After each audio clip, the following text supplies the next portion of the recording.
सबसे पहले मैं महाकुंभ में हुए हादसे में मृतकों के प्रति श्रद्धांजलि अर्पित करता हूं और घायलों के शीघ्र स्वास्थ्य होने की कामना करता हूं। महोदय, सरकार रोजाना कुंभ में स्नान करने वालों की संख्या बताती है, करोड़ों में बताती है। कभी 2 करोड़ ने स्नान किया, 3 करोड़ ने स्नान किया। लेकिन मैं आपके माध्यम से ये जानना चाहता हूं कि जब करोड़ों की संख्या को वहां पर स्नान करने को गिना जा सकता है, तो जो मृत श्रद्धालु थे, क्या उनकी संख्या को सरकार बता नहीं सकती? मैं समझता हूं कि ये आप सनातन की बात करें, सनातन धर्म के लिए भी और हम सब के लिए बड़े दुख की बात है कि आज तक मृतकों की संख्या को, उनकी लिस्ट को बताया नहीं गया। सभापति महोदय, महामहिम राष्ट्रपति महोदय ने भारत सरकार की विभिन्न उपलब्धियों को रेखांकित किया। सरकार अपनी नीतियों की सराहना कर रही है, जबकि निष्पक्ष मूल्यांकन करे तो हकीकत कुछ और है।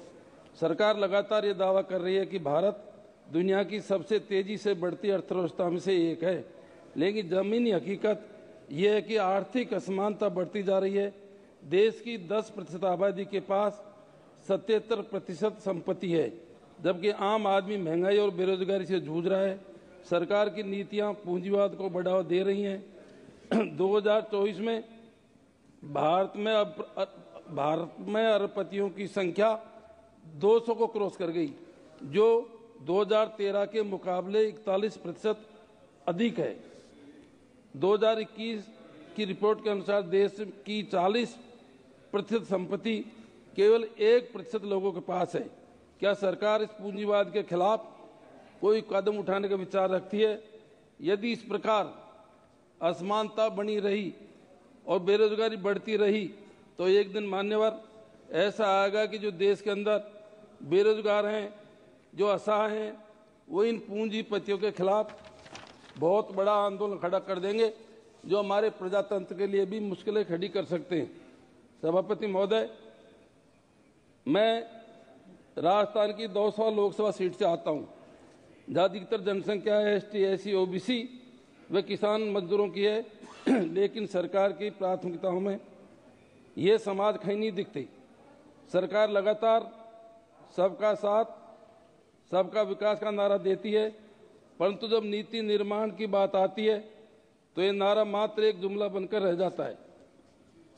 बेरोजगारी वर्तमान में चरम पर है, लेकिन सरकार न तो नई नौकरियों का सृजन कर रही है और न जो पुरानी नौकरियां हैं, करीब सरकार के 40 लाख पद देश के अंदर हैं, उसमें भी 25% प्रेजेंट में खाली है। करीब 9 लाख पद के आसपास वैकेंट पोस्ट है देश के अंदर। मनरेगा योजना जो ग्रामीण भारत की रीढ़ थी, उसमें भी कटौती हो रही है। 4 करोड़ से ज्यादा जॉब कार्ड पिछले समय रद्द हो गए। मजदूरी महंगाई के अनुपात में बढ़ नहीं रही है।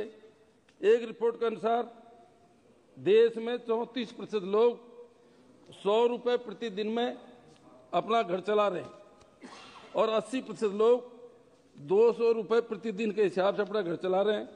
ये सरकार 80 करोड़, सरकार बता रही है कि 80 करोड़ लोगों को मुफ्त में राशन दे रहे हैं, और एक तरफ कह रही है कि 25 करोड़ लोगों को हमने गरीबी रेखा से बाहर कर दिया। ये दोनों में भिन्नता है। सत्य क्या है, सरकार को स्पष्ट करना चाहिए। मान्यवर, जहां तक किसानों का सवाल है, MSP की मांग किसान लंबे समय से करते आ रहे हैं, लेकिन सरकार ने अभी तक किसानों को MSP में गारंटी कानून का दर्जा नहीं दिया। जो फसल बीमा योजना है, उसके बारे में निवेदन करना चाहूंगा। करोड़ों रुपए प्राइवेट कंपनियां किसानों से वसूल कर रही हैं। मैं समझता हूं जितना बीमा प्रीमियम में ले रहे हैं, उसका 10% भी किसानों को वापस नहीं कर रहे, क्योंकि किसान विधिवत रूप से समय पे उसको अप्लाई नहीं कर पाते। उनकी पॉलिसी ऐसी है कि समय पे अप्लाई नहीं करने की वजह से हजारों करोड़ रुपए कंपनियां कमा रही हैं। मैं समझता हूं इसमें सरकार को सुधार करना चाहिए। सबसे बड़ी बात, आरक्षण बेरोजगारी के देश के अंदर, मान्यवर, 2014 में आपने वादा किया था कि हम हर साल 2 करोड़ नौकरियां देंगे। मैं जानना चाहूंगा कि पिछले 11 साल में सरकार ने कितनी नौकरियां दी। दूसरा, मैं समझता हूं कि शायद लाखों पद उल्टे समाप्त कर दिए। आप एसटी एससी ओबीसी की बात करते हैं, सबसे ज्यादा यदि नुकसान नौकरियां कम होने से होता तो एसटी एससी ओबीसी को होता है। आप एक सोची समझी नीति के तहत जो मूल भावना बीजेपी की है, आरएसएस की है, आरक्षण खत्म होना चाहिए। आप सीधे तौर पर आरक्षण को खत्म नहीं कर सकते, लेकिन इनडायरेक्ट तरीके से पद समाप्त करके, निजीकरण करके, चाहे शिक्षा का निजीकरण हो, चाहे स्वास्थ्य का निजीकरण हो, चाहे रेलवे का निजीकरण हो, चाहे हमारे पब्लिक सेक्टर को निजीकरण हो, चाहे उनको प्राइवेट सेक्टर को देना हो, ये सारे ऐसे आपने काम किए हैं जिससे लाखों नौकरियां खत्म हो गई और एक तरह से इनडायरेक्ट रूप से हमारा आरक्षण समाप्त हो गया। ये इस बात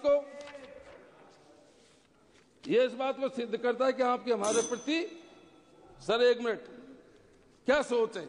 यदि वास्तव में आप चाहते हो एसटी एससी ओबीसी के पक्ष में हो तो बहुत से ऐसे डिपार्टमेंट हैं जिनमें भी आरक्षण व्यवस्था लागू करनी चाहिए।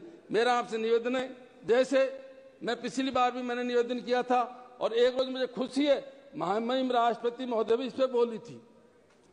जितने भी सुप्रीम कोर्ट हाई कोर्ट ने देश के अंदर, उनमें एसटी एससी ओबीसी का 0% जजेज है। आप, मेरा आपसे निवेदन है किया जाए ताकि न्यायिक सेवाओं में भी एसटी एससी के लोगों की भर्ती हो सके। इसके अलावा राज्यसभा है और है, उनमें लागू किया जाए। एक सबसे बड़ी बात है कि संविधान के अंदर प्रोपोर्शनल टू पॉपुलेशन आरक्षण की व्यवस्था है। देश के अंदर, मान्यवर एक मिनट, देश के अंदर 10% के आसपास तो एसटी के लोग हैं, 16-17% एससी के लोग हैं। हर सर्वे के अंदर कई बार एसटी एससी में संख्या भी बढ़ती जा रही है, तो प्रोपोर्शनल टू पॉपुलेशन आरक्षण भी बढ़ाया जाए। आरक्षण एसटी का 10% और एससी का 17% किया जाए। निवेदन मेरा एक और बहुत बड़ा इंपॉर्टेंट पॉइंट है, मेरा आपसे निवेदन, आप भी सुन रहे हो, आपके काम की बात भी है। एक जो सांसद निधि है, सांसद निधि के बारे में हमारे और साथी भी बोले थे, या तो इस सांसद निधि को बिल्कुल खत्म कर दो या विधायक के प्रोपोर्शनल टू बढ़ा दो। हमारे राजस्थान में एक सांसद के अंडर में 8 विधायक आते हैं। 8 एक विधायक की विधायक निधि 5 करोड़ होती है, 8 विधानसभा उसकी 40 करोड़ होती है। एक सांसद को मात्र 5 करोड़ रुपए मिलते हैं। एक ग्राम पंचायत में सांसद 1 लाख रुपए भी नहीं दे सकता। इसलिए मेरा आपके माध्यम से निवेदन है सरकार से, माननीय प्रधानमंत्री महोदय से, वित्त मंत्री महोदय से, मेरा निवेदन है या तो इस सांसद निधि को पैरेलल एमएलए के 40 करोड़ कर दो और या फिर इसको खत्म कर दो ताकि कम से कम सांसदों की जात तो नहीं बिगड़े। एक मेरा और निवेदन है लास्ट राजस्थान के बारे में। पूर्वी राजस्थान, आपको पता है कि राजस्थान पानी का बहुत अभाव रहता है। पूरी राजस्थान के 13 जिले हैं, उन 13 जिलों के लिए ईआरसीपी के नाम से परियोजना बनी थी जब सरकार बीजेपी की थी, ईआरसीपी के नाम से। और वो जो एमपी से राजस्थान का समझौता हुआ था वो 50% निर्भरता पे हुआ था। उसको राष्ट्रीय परियोजना के लिए बहुत लंबे समय में फाइल पड़ी रही, लेकिन राष्ट्रीय परियोजना घोषित नहीं करके अभी जब हाल में जो सरकार बनी है वहां पर राजस्थान में आपकी तो 75% निर्भरता पे वो समझौता किया है। उससे राजस्थान का पानी आधा रह गया, सिंचाई का पानी मिलेगा नहीं, राजस्थान का बहुत घाटा हो गया। ये पता है नहीं कितने बंदे जुड़ेंगे, कितने क्षेत्र में। अध्यक्ष महोदय, राष्ट्रपति